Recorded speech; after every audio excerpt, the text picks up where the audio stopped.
రాష్ట్ర ప్రభుత్వ మేనిఫెస్టోలో ఉద్యోగ ఉపాధ్యాయ పెన్షన్లు ఇచ్చిన హామీలు నెరవేర్చాలని దుర్గి మండలం తహసీల్దార్ కుమార్కి ఎస్టీయూ దుర్గి శాఖ పలు డిమాండ్లతో కూడిన వినతి పత్రాన్ని అందించారు. రాష్ట్ర ఉపాధ్యాయ సంఘం, ఆంధ్రప్రదేశ్ ఉపాధ్యాయుల సంఘ సూచన మేరకు దుర్గి మండలం ఎస్టీయూ శాఖ ఆధ్వర్యంలో ఉద్యోగ ఉపాధ్యాయ పెన్షనర్లకు ప్రభుత్వ మేనిఫెస్టోలో ఇచ్చిన హామీల అమలు కోరుతూ ఎస్టీయూ ఏపీ 3 దశల పోరాటానికి పిలుపునివ్వడం జరిగింది.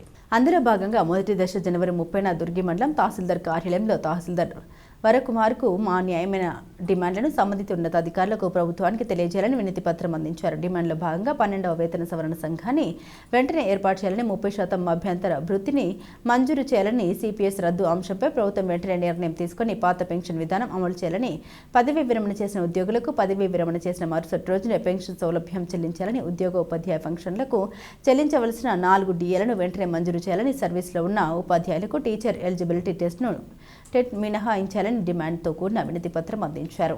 ఈ కార్యక్రమంలో ఎస్టీయూ రాష్ట్ర కౌన్సిల్ సభ్యులు సిసిహెచ్ అనంతరామయ్య, ప్రధాన కార్యదర్శి ఎర్రమేడుకొండలు, జిల్లా కౌన్సిల్ సభ్యులు శ్రీనివాసరావు, గౌరవ అధ్యక్షులు షేక్ నబీ సాహెబ్, మహిళా కన్వీనర్లు కటకం అపర్ణ, ఎన్ భారతి, ఫ్లోరెన్స్, కోటేశ్వరరావు, పద్మ తదితరులు ఉపాధ్యాయ ఎస్టీయూ సంఘ నాయకులు పాల్గొన్నారు. ఈ సందర్భంగా తహసీల్దార్ వరకుమార్ మాట్లాడారు. సంబంధిత ఉన్నతాధికారులకు ప్రభుత్వానికి మీ సమస్యలతో ఇచ్చిన వినతి పత్రం పంపిస్తామని తెలియజేశారు.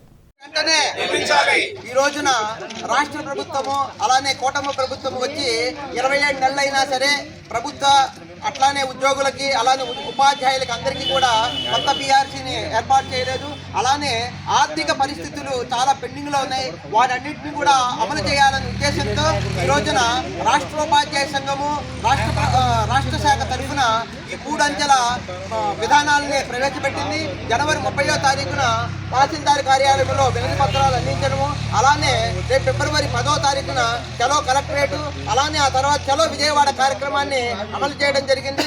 ఈ రోజున మొదటి విడతగా మరి ఎంఆర్ఓ గారికి తహసీల్దార్ కార్యాలయంలో దుర్గి మండల ఎస్టీయూ శాఖ తరఫున 12వ పిఆర్సీని అమలు చేయాలని, మరి లేట్ అయినందుకు ఉద్యోగులకి మరి అన్ని సమస్యలు ఎక్కువగా ఉన్నాయి కాబట్టి, అలానే వివిధమైన వస్తువులు పెరిగాయి కాబట్టి 30% మధ్యంతర వృద్ధిని ప్రకటించాలని, పిఆర్సీ కమిటీని అమలు చేయాలని, అలానే 2003 తర్వాత మరి కేంద్ర ప్రభుత్వము సిపిఎస్ విధానాన్ని ప్రవేశపెట్టింది. మరి ఆ సిపిఎస్ విధానాన్ని రద్దు చేసి ఓపీఎస్ని అమలు చేయాలని ప్రతి ఉద్యోగులు ఉపాధ్యాయులందరూ కూడా ఈ కార్యక్రమాన్ని అమలు చేస్తున్నారు.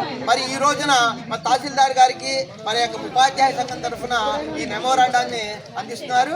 మరి వారికి ఈ మెమోరాండాన్ని అందించి ప్రభుత్వము ఈ దృష్టికి ఉంచవలసిందిగా కోరుతూ ముందుగా ప్రధాన కార్యదర్శి గారు ఒక నిమిషం మాట్లాడవలసిందిగా కోరుతున్నాం. మరి తహసీల్ గారికి ఈరోజు మనకున్నటువంటి సమస్యలన్నిటి, ఉద్యోగ సమస్యలన్నింటినీ కూడా పరిష్కరించే విధంగా, అట్లాగే ఉపాధ్యాయులు దాదాపు 50 సంవత్సరాలు వచ్చినటువంటి వాళ్ళు కూడా ఈరోజు టెట్ రాయడానికి చాలా ఇబ్బందికరంగా ఉన్నది.